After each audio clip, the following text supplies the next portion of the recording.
বিসমিল্লাহির রহমানির রহিম। আমরা এখন জিম্যাট কোশ্চেন সলভ প্রোগ্রামের 2 নাম্বার যে পার্ট সেটা সমাধান করব। এখানে 11 থেকে 20 পর্যন্ত প্রশ্নগুলোর ব্যাখ্যা সহকারে সমাধান করা হবে। Question number 11. At a supermarket, John spent half of his money on fresh fruits and vegetables, one third on meat products, and 1/10 on bakery products. If he spent the remaining $6 on candy, how much did he spend at the supermarket? অর্থাৎ এই প্রশ্নের বাংলা করলে এরকম হবে, জন ফল এবং শাকসবজি দিয়ে তার মোট টাকার অর্ধেক, মিট প্রোডাক্টস অর্থাৎ মাংস জাতীয় প্রোডাক্টে 3 ভাগের 1 ভাগ, বেকারিতে 10 ভাগের 1 ভাগ এবং এই তিনটা ব্যয় করার পর তার কাছে যে $6 ছিল সেটা সে ক্যান্ডিতে ব্যয় করেছে। অর্থাৎ তার মোট স্পেন্ডিং কত। তো এই ধরনের অঙ্কে আমরা টোটাল অ্যামাউন্টকে যদি আমরা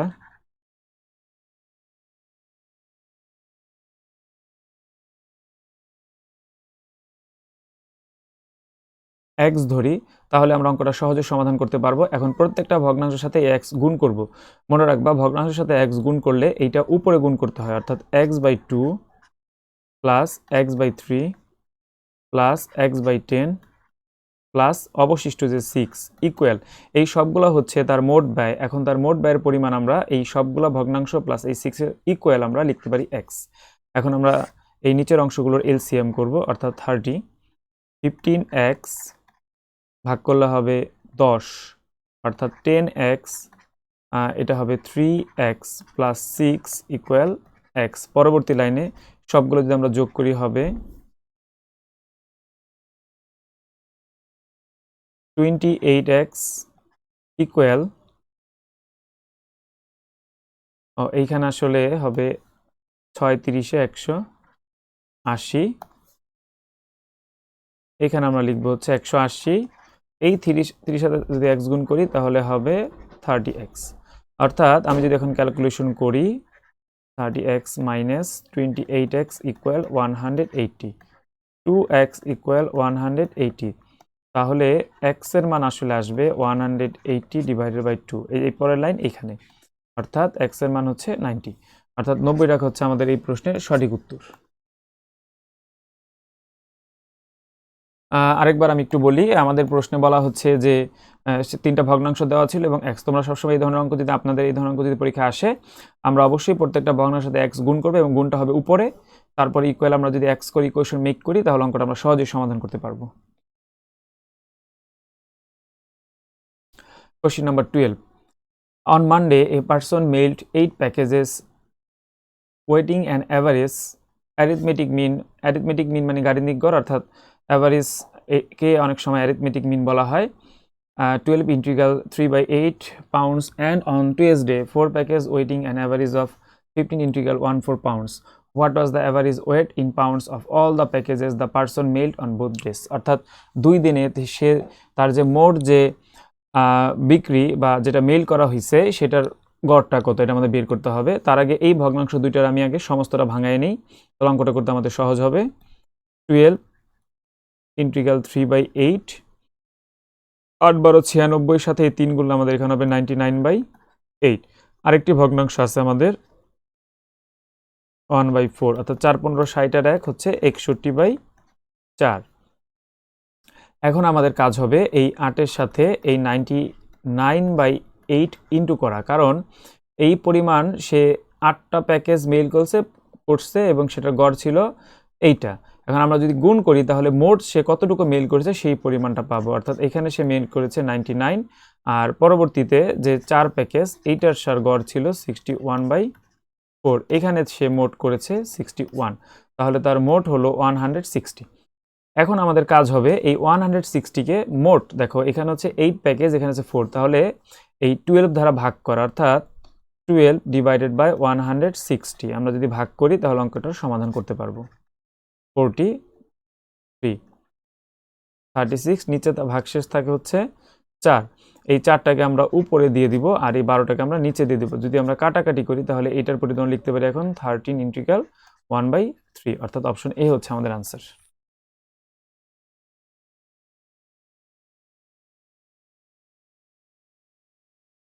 Question number 13.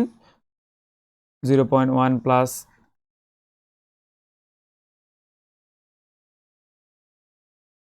0.1 cube এখন আমরা জানি দশমিকের পর এক ঘর থাকলে যদি স্কোয়ার হয় সেটা দ্বিগুণ হয়, যদি কিউব হয় সেটা 3 গুণ হয়। অর্থাৎ এখানে দশমিকের পর এক ঘর আছে, তার মানে যেহেতু স্কোয়ার আছে ঘর হবে 2টা, একের বর্গ একই হবে এখানে। আর 0 দশমিক এই দশমিকের পর 3 ঘর হবে, যেহেতু 3 ঘর পরে আমাকে মানে মোট 3 ঘর করতে হবে, তাহলে এককে যদি আমি ঘন করি বা কিউব করি আমার 1ই হবে, তাহলে 0.001 হবে আমার এখানে। অর্থাৎ আমি এটা যোগ করবো, এখন যোগ করলে আমরা জানি 0.111 হবে এটার আনসার। কারণ আমরা যদি যোগটা এভাবে সাজাই নিতে পারি তাও হয় 1 দশমিক, সোজা দশমিকগুলো লিখতে হবে। আপনারা দেখেন এখানে তাহলে অ্যাকচুয়ালি কি হবে, সবগুলো 1 আমরা সোজা বসাতে পারবো।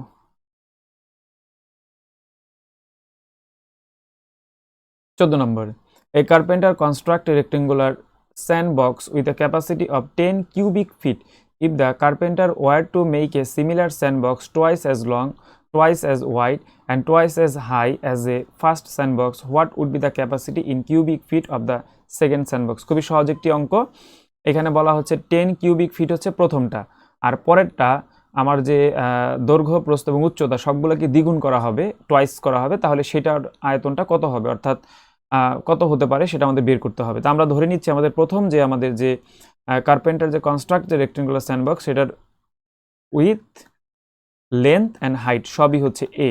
তাহলে এই তিনটা এ ইকুয়াল যদি আমরা বলি 10, তাহলে এ কিউবের মান হবে এখানে 10। পরবর্তীতে এই প্রত্যেকটা অর্থাৎ দৈর্ঘ্য, প্রস্থ, উচ্চতা সবই দ্বিগুণ করা হচ্ছে, অর্থাৎ 2a ইন্টু 2a ইকুয়াল আমরা দিলাম, যেটা হবে সেটার সাথে আমরা গুণ করতে হবে, অর্থাৎ সবগুলো আমরা গুণ করি তাহলে আনসার হবে 8a কিউব। আমরা 8 এই কিউবের মান আমরা প্রথম অংশ থেকে 10 বের করে রেখেছি, তার মানে আমাদের আনসার হবে 80।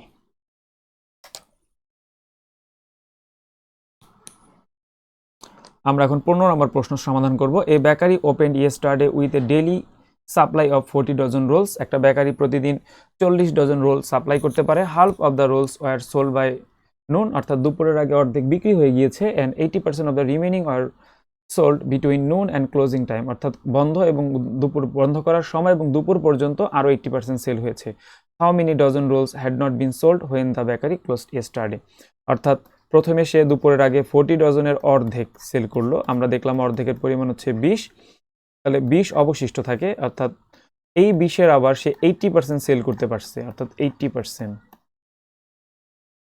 অর্থাৎ 16টা সে বিক্রি করলো, অর্থাৎ মোট ছিল 40টা, এখানে দুপুরের আগে বিক্রি করছে 20টা, থাকে 20টা, দুপুরের পর থেকে ক্লোজিং টাইম পর্যন্ত আরও 16টা বিক্রি করছে, তাহলে তার কাছে অবশিষ্ট রইল 4টা, অর্থাৎ 4 হচ্ছে আমাদের আনসার।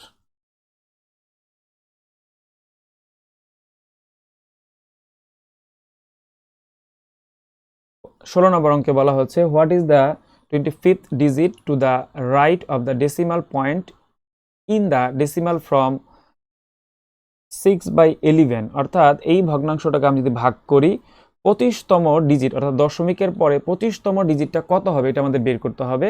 খুবই সহজ একটি অঙ্ক, কঠিন মনে হলো। আমরা 11কে ভাগ করব, 11 দিয়ে ভাগ করব 6কে, প্রথমত ভাগ যাবে না, তাহলে 0 একটা শূন্য বসাই, তাহলে 5, এখানে হবে 5 11 55, এখানে 5 দেই 0, 4 11 44, অর্থাৎ 44, তাহলে এখানে আবার 6 হবে, আবার একটা 0 দেই, 5 11, আবার এখানে কত হবে 55, আবার 5 ভাগ শেষ, আবার একটা 0 বসাই, 4 ইন্টু 11 অর্থাৎ 44, আবার হবে 6, আবার 0, তো এরকম করে চলতেই থাকবে। এখানে খেয়াল করলে দেখবেন যে বিজোড় সংখ্যার ঘরে হচ্ছে 5 এবং জোড় যে আমাদের সেখানে হচ্ছে 4, অর্থাৎ 1 3 5 7 9 11, এরকম করে 25 যে ডিজিট সেটাও হবে কত 5, আবার 4 8 10 12 এই ধরনের ডিজিটগুলো হবে 4, অর্থাৎ অড ডিজিটগুলো হবে 5 এবং ইভেন ডিজিটগুলো হবে 4, অর্থাৎ আনসার হচ্ছে 5। কারণ প্রশ্নে বলা হচ্ছে what is the 25th digit to the right of the decimal point in the decimal from, অর্থাৎ এইটা ভাগ করার পরে 25th ডিজিট কত। আমরা দেখছি যে 25th হচ্ছে বিজোড় অড নাম্বার, অড পজিশন, তার মানে আনসার হবে 5। 17 number, number 17, 150 is what percent of 30। Just আমরা সিম্পলি ক্যালকুলেশন করি, 150 মনে রাখবেন, ইজ মানে হচ্ছে ইকুয়াল, হোয়াট পার্সেন্ট মানে x/100, শতকরা যেহেতু পার্সেন্ট নিচে একটা 100 দিতে হবে, অফকে আমরা গুণ আকারে বিবেচনা করি 30, 0 কাটলে 150 ইন্টু এই 10 আমরা এই পাশে নিয়ে আসলাম, আর এই পাশে থাকলো 3, এই x এর সাথে ইন্টু করতে হবে। তার মানে x equal 150 into 10 divided by এই 3 নিচে চলে যাবে, তাহলে এখানে হবে 50। তার মানে x এর মান হচ্ছে 500, অর্থাৎ 500% হবে আমাদের সঠিক আনসার।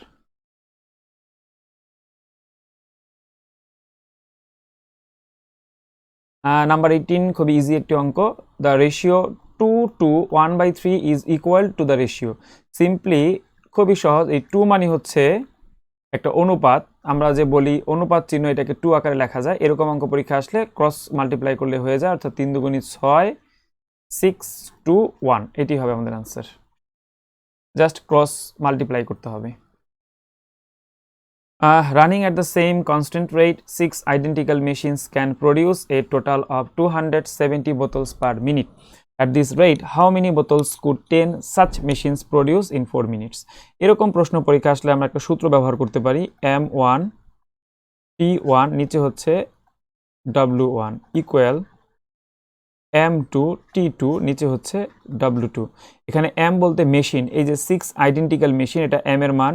টি বলতে বোঝাচ্ছি টাইম, অর্থাৎ টাইম প্রথমে টাইম হচ্ছে পার মিনিট, অর্থাৎ 1 মিনিট। আর 1 বলতে বোঝাচ্ছি প্রথম লাইন, এবং 2 দ্বারা ইন্ডিকেট করতেছি আমরা দ্বিতীয় লাইন। এখানে হাউ মেনি বোতলস, অর্থাৎ এটা প্রশ্ন হচ্ছে ওয়ার্ক 10 সাচ মেশিন, অর্থাৎ এম এর মান হচ্ছে 10 আর 4 মিনিটস 4, অর্থাৎ মানগুলো আমি বসাই। প্রথমে 6 আইডেন্টিক্যাল মেশিন 1 মিনিটে প্রডিউস করতে পারে, অর্থাৎ যেটা বোতল বা অন্য কিছু থাকবে ওটাকে আমরা ওয়ার্ক বিবেচনা করে নিচে দিয়ে দিব। দ্বিতীয় লাইনে মেশিন হচ্ছে কত 10, টাইম হচ্ছে 4 মিনিটস, আর আমার বোতলস বের করতে হবে, অর্থাৎ এটা হচ্ছে x। এবার আমি আর গুণ করি, তাহলে 6x ইকুয়াল 10 ইন্টু 4 ইন্টু 270, অর্থাৎ x এর মান যদি আমি বের করতে চাই 10 ইন্টু 4 ইন্টু 270 ডিভাইডেড বাই এটা চলে আসবে নিচে 6। এটা কাটাকাটি করলে এখানে হবে 2, এখানে হবে 3, এটা যদি কাটি এখানে হবে 90, অর্থাৎ এই সবগুলা গুণ করলে আমার হবে 1800। আমাদের 20 নম্বর অঙ্ক আমরা এখন সমাধান করব। এরকম আরও অনেক অঙ্ক, সিমিলার অঙ্ক পরীক্ষা আসতে পারে। এরকম 3টা জিনিস থাকলে আমরা এই সূত্র দিয়ে করার চেষ্টা করব। Of the 50 researchers in a work group, 40% will be assigned to team A and the remaining 60% to team B. আমরা দেখি যে টিম এ তে আসলে কত আছে, অর্থাৎ 50 ইন্টু 40%, আর টিম বিতে আছে আমাদের, এটা টিম এ, এটা হচ্ছে টিম বি।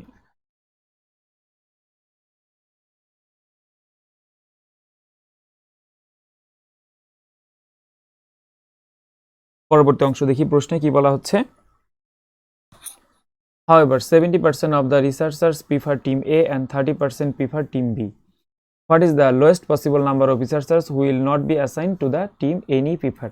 প্রশ্নটা এরকম যে 50 জনের মধ্যে 20 জনকে টিম এ তে দেওয়া, 40%, অর্থাৎ 40% মানে 20 জনকে টিম এ তে দেওয়া হয়েছে, আর 60% মানে টিম বি কে দেওয়া, টিম বি তে দেওয়া হয়েছে, যেটা হচ্ছে 30।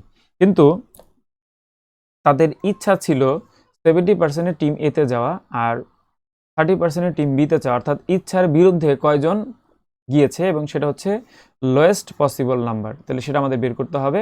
তাহলে আমরা এই 50-এর 70% বের করি। এখানে 50-এর 70% হবে 35, আর তাহলে বাকি 30% হবে 15 হবে 50-এর 30%। তাহলে দেখেন আপনারা এখানে 50 জনের মধ্যে ইচ্ছা ছিল 35 জনের, কিন্তু টিম এ তে নেওয়া হয়েছে 20 জনকে, তাহলে অতিরিক্ত আছে কয়জন এখানে 15। একইভাবে এখানে যদি আমরা খেয়াল করি টিম বিতে যাওয়ার ইচ্ছা ছিল 15 জনের, কিন্তু সেখানে গিয়েছে 30 জন, অর্থাৎ বেশি গিয়েছে 15 জন। এই 15 হবে আমাদের আনসার, যেটা দুইটার মধ্যে আমাদের বিচ্যুতি ঘটেছে, অর্থাৎ এটা হবে লোয়েস্ট। এটা যদি বাড়াই এটাও বাড়তে থাকবে, তার মানে বড় হইতে পারে আনসার, কিন্তু ছোট হবে না, সব থেকে ছোট হবে 15 আমাদের আনসার। এই হলো আমাদের জিম্যাট কোশ্চেন সলভের পার্ট 2। পরবর্তী পার্ট 3 পেতে চ্যানেলটিকে আপনারা সাবস্ক্রাইব করে রাখুন, এবং সবসময় নিয়মিত আমরা ম্যাথ ভিডিও আপলোড দিব এই চ্যানেলটির মাধ্যমে। আপনারা সবসময় আপডেট ম্যাথগুলো পাওয়ার জন্য চ্যানেলটিতে নিয়মিত ভিজিট করবেন।